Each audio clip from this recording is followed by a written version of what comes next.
Welcome back to Building Habits, a series where I speedrun Celeste while following a strict set of rules emphasizing development of fundamentals, starting from a complete beginner level.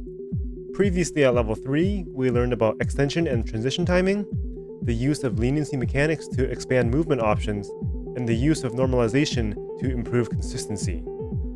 At level 4, we begin to scratch the surface of the fundamentals of movement optimization. We need to know how our movement options compare to each other to be able to understand how to resolve bottlenecks. We introduce the concept of dash cooldown and how it constrains our movement. Finally, we begin to explore further applications of buffering. But we are finally arrived at level 4. It's going to be mostly about movement. So Tio has a very nice, video that covers a lot of the principles of movement. In habits, we're only going to go through part of it. I'm not going to go through all of it. What I'm going to do is I'm going to show a whole bunch of examples.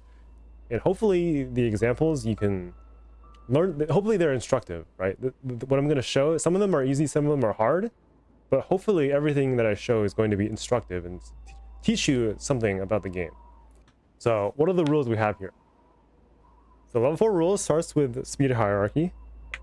What this means is just knowing what the movement options are and how they compare to each other. Right? So actually, if I go back to our habits page, I have it written down here. I split them up into horizontal and vertical components. So this is kind of a list that you just kind of have to memorize, but hopefully at least the horizontal part should be pretty intuitive. I think most people understand that hypers are fast, jumping is not very fast, and then there's this sort of ordering that I hope you should hopefully have this kind of intuition already, at least for the horizontal. Maybe one thing that's not obvious is that the wall balance actually has some applications for horizontal movement that's not, immediately obvious. And I think what's more commonly misunderstood is actually the vertical movement. Actually, it turns out that wall bounces are, not that fast, right? But they are still faster than jumping. And actually, we do see that here, hypers are literally the worst possible movement option for vertical movement, while being the best for horizontal. So there's a pretty clear trade-off there. And we saw that in level 2, right? In level 2, we were hypering literally everywhere, or almost everywhere, and then we would get stuck on a wall because our vertical movement was just so bad, right? And that's really because of this, right? The vertical movement of a hyper is just really bad. Now, what do we actually need to know this for? Well, that's where our second rule comes in, and that's where we need to understand bottlenecks. Okay, bottlenecks is a pretty vague concept. It's hard to define it in a meaningful way. So like the textbook definition would be like the limiting factor in achieving your objective, right? Normally this is a term that's used in like traffic flow or data flow. I think some IRL example of what a bottleneck would be is if you have like a group of people, at least like say 2 or more people, and they're all going to meet somewhere, and they're going to maybe carpool and go to go on a road trip, for example. Right? In this case, the bottleneck would be the last person to arrive, right, at the meeting point, because like it doesn't really matter what everyone else is doing, because we're not leaving until everyone arrives. So whoever the last person was to arrive that's the bottleneck, right? So everyone is waiting on that last person. Now, what does this mean for Celeste speedrunning? Right? So the first thing is you need to identify what the objective is, and then what's your movement option that's controlling how quickly you can achieve that objective. Very frequently, this is just, you can reduce this to horizontal and vertical components of your movement, although not always, but this is probably by far the most commonly recurring distinction is like what's your horizontal movement, what's your vertical movement, which one is limiting.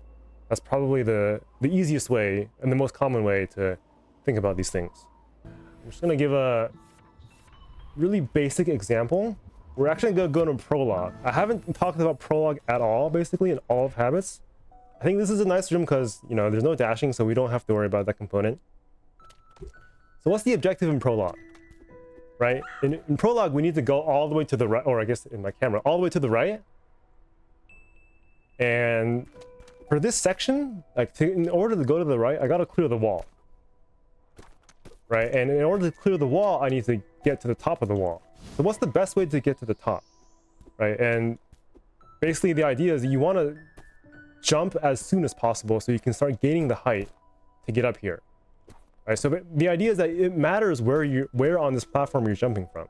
Right, we're going to be holding right the whole time in Prologue, and ideally I would like to land here. Whoops.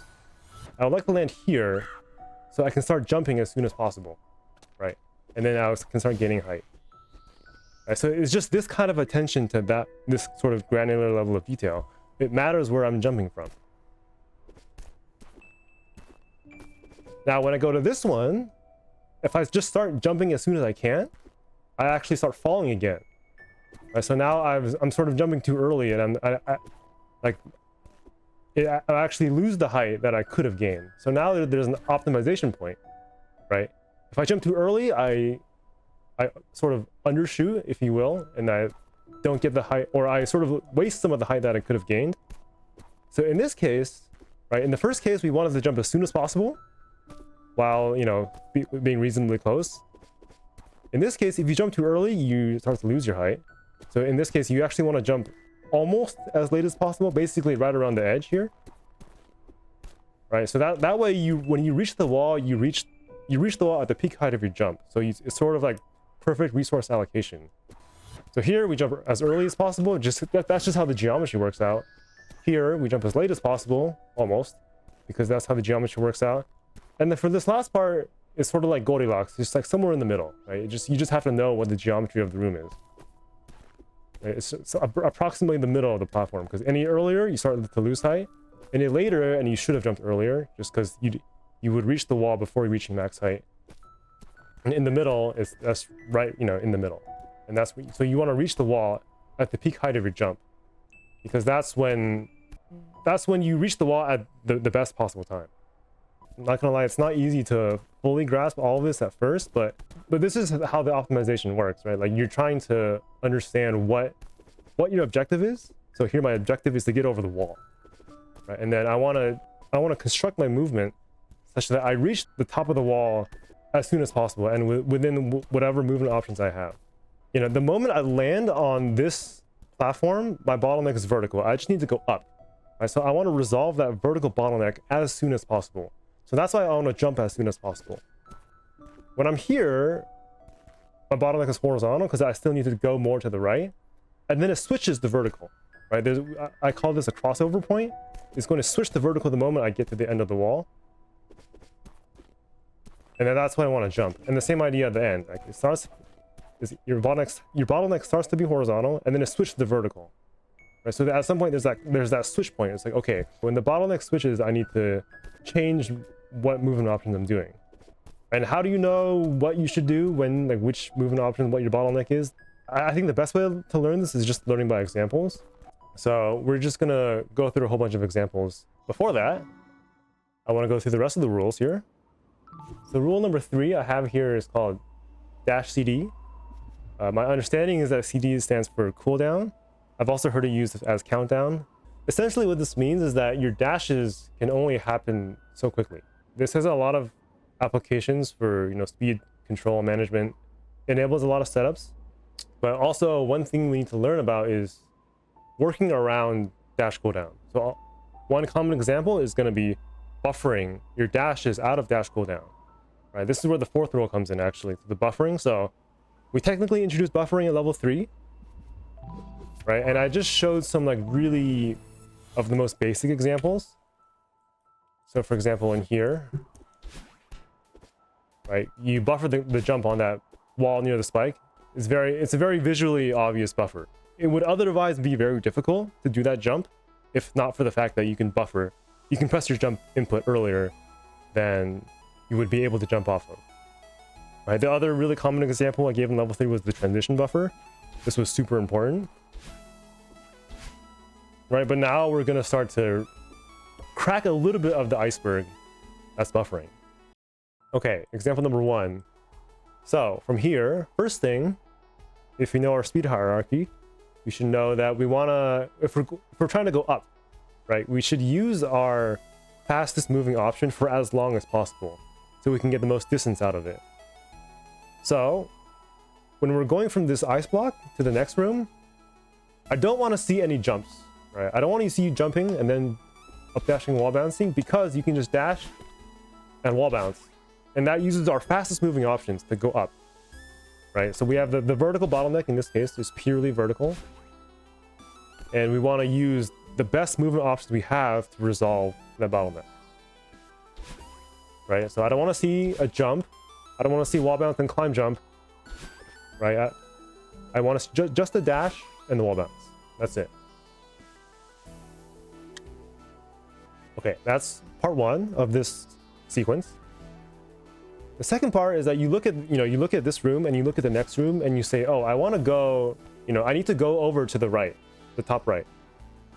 Right, so you're saying, you might think like, oh, I should exit this room, like maybe I should go over there, so I can exit the room on, exit the room on the left. So, I guess I will introduce the concept of DashCD, but on vertical transitions. Every vertical transition, you get some short amount of dash cooldown where you can't move, right? And then I can't really do anything in this room until I dash, right? That's sort of, in this case, that's the bottleneck at the very beginning of this room is when I can dash. So the fact that I'm entering the room here on the left, it doesn't actually matter, because in that time I can't dash, I can use that time to start moving to the right. I guess that's this way. What I'm gonna do is when I enter the room, I'm gonna kick off the wall, and that'll give me speed in the right direction. And then by the time I am able to dash, I'm in the same spot as if I would be if I entered the room on the left. So this is a big thing in level 4. It's just using, like, you need to know about how to deal with dash cooldown on every vertical transition. So there's a lot of ways when you enter a vertical transition, there's a lot of things you can do during that short period of time where you can't dash. You can try to optimize your movement such that you start the room in a good spot. So for example, in this room, like at the end of the beach ready room, we're exiting the room on the left, which might seem bad in the next room, but it doesn't actually matter because we can resynchronize ourselves to the same spot before we can dash.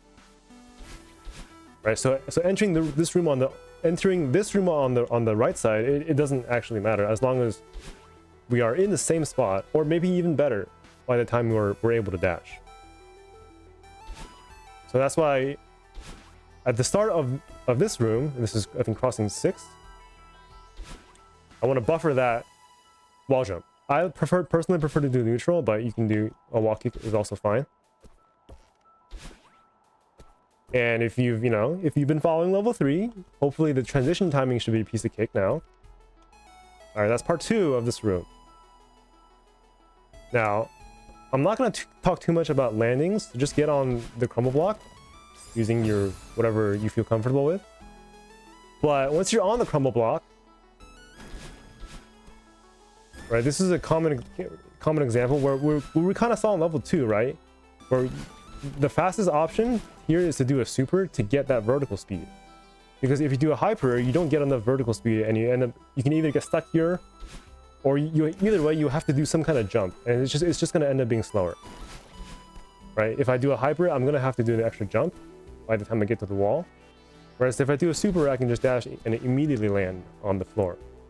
So understanding when you should super, when you should hyper, and we already saw this in level 2. I just didn't say the word bottleneck at the time. You kind of realize that you want to pick the right movement option based on the geometry of the room. Next example, as you all know, the next room we can go under here, right? But I'm going to introduce some ways to make this potentially a little bit easier. This is going to come back to we're going to revisit our dash cooldown idea. So probably a lot of you have experienced this when you're learning Celeste for the first time. If you just land here and you hyper and you try to do a wave dash in the next room, it's not going to work, right? If you're too close to the transition and you try to you do the hyper and then you try to wave dash in the next room, it doesn't work because you're locked out by dash cooldown. You can see that hidden number right here. So that's what this number is. So I'm entering the room. I'm hypering too close to the room, and I'm entering before my dash cooldown has refreshed. So I would have to wait until I can dash. And by the time I'm here, or have already progressed too far into the room. And when I do a down diagonal, I just die.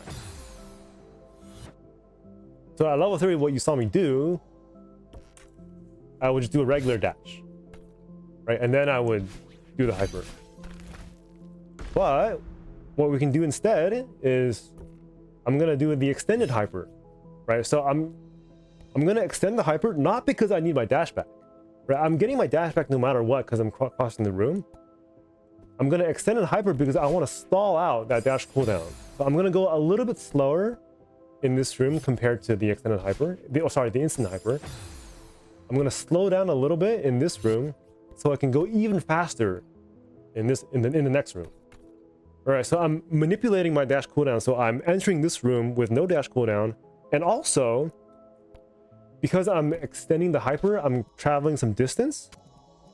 So once my hyper is sort of goes off, I actually have more speed because I have less losses from friction, right? This is one of those concepts you have to learn about in level 4. You know, what are the rules of movement, right? There's friction, there's gravity, all those things. I talk about a little bit about them in the document.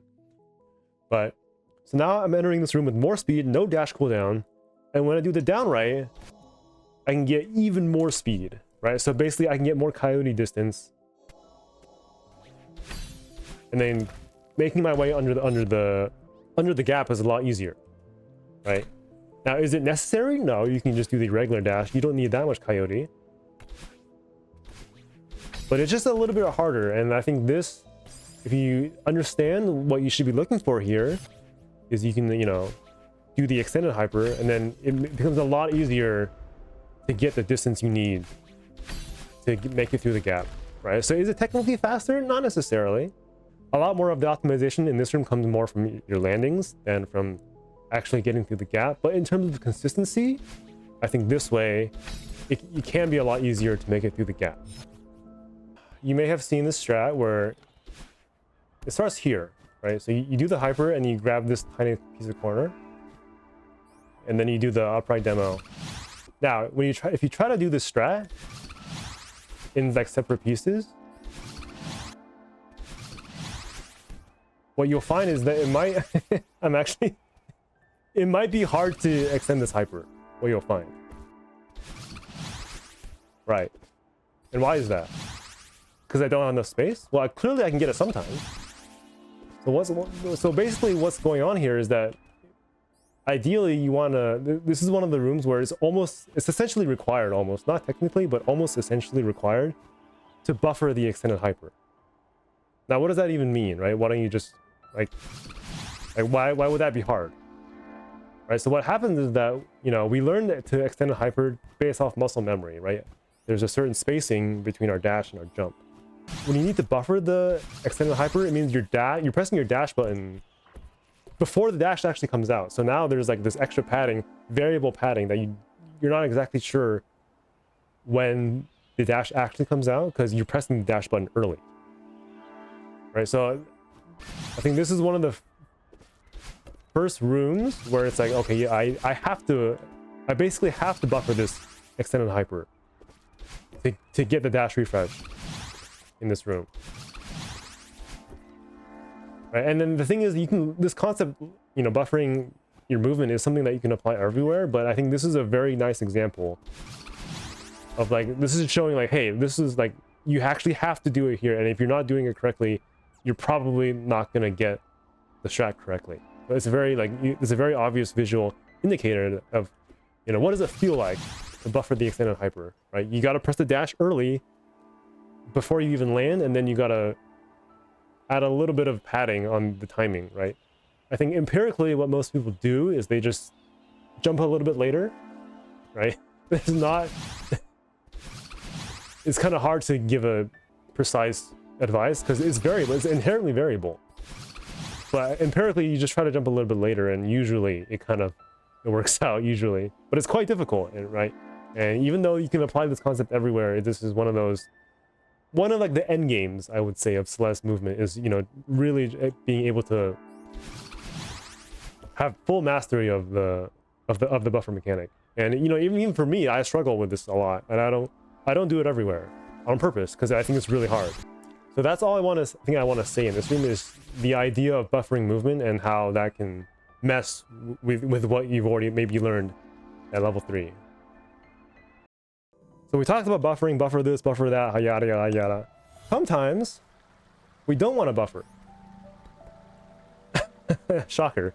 So level 3, I talked a lot about buffering out of transitions, and I think it's important to to learn how to buffer out of transitions. But there are some cases where you want to intentionally not buffer. For example, this transition wall bounce, you don't have to buffer it, and in some cases it can be good so you can get that extra height. So in this particular case, if you can wait all the way to like here basically, and you can still get a wall bounce, right? So there is some time that you can wait a little bit and still get a wall bounce. And what that lets us do, I can get the left side, I get enough height to get the left side exit. At level 3, first you learn how to transition buffer, and then in level 4 it's like, okay, now we're learning to break the rules a little bit, right? But first you got to learn the basic rules, and then you learn to break them, right? This is I think a very healthy pattern to learn. You first learn the basic stuff, and then you learn, okay, let's once we're in control of the basic buffer, then we can learn to work around, okay, let's not actually buffer it, let's shift our timing a little bit so we're not buffering, right? So I think it's a good step up from level 3 to level 4, is learning not to always buffer everything. So I spent such a long time explaining all these examples just because I felt that if I just jumped straight into runs, like, it would be impossible to understand like what the heck these rules even mean. So even at level 3, I was also a little bit struggling with that, but I think it was still more clear at level 3, like when I was doing a very obvious buffer, like for example a spike jump or a transition buffer. I think those were at least a little bit more obvious. Again, it's hard to like have like a formula to describe everything, but hopefully the examples show a lot of the patterns.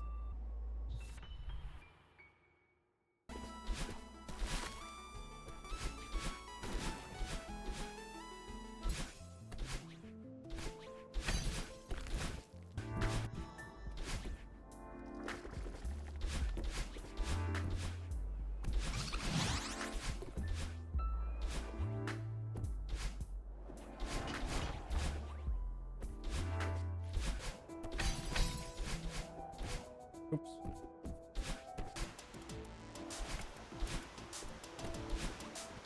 We learned to beat that cycle.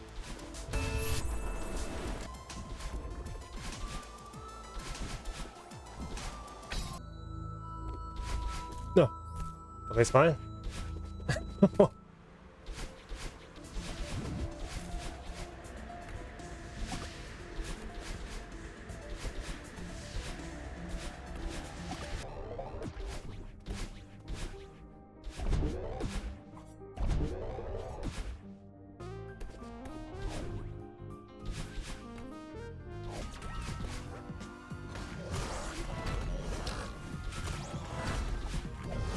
Oh god.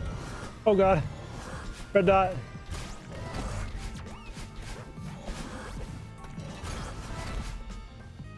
Never fear with the red dot.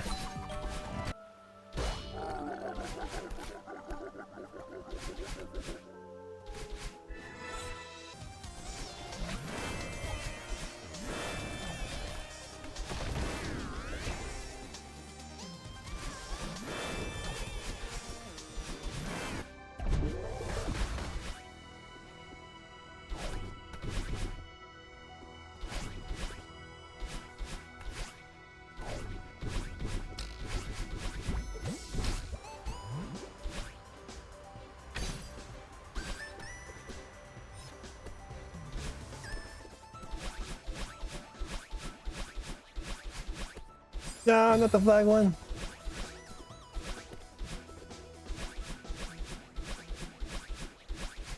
I made the same mistake in level 3 habits. Most things are actually okay. Maybe some small things here and there, but I'm not going to worry too much about it. If we see a recurring pattern, I will look more into it.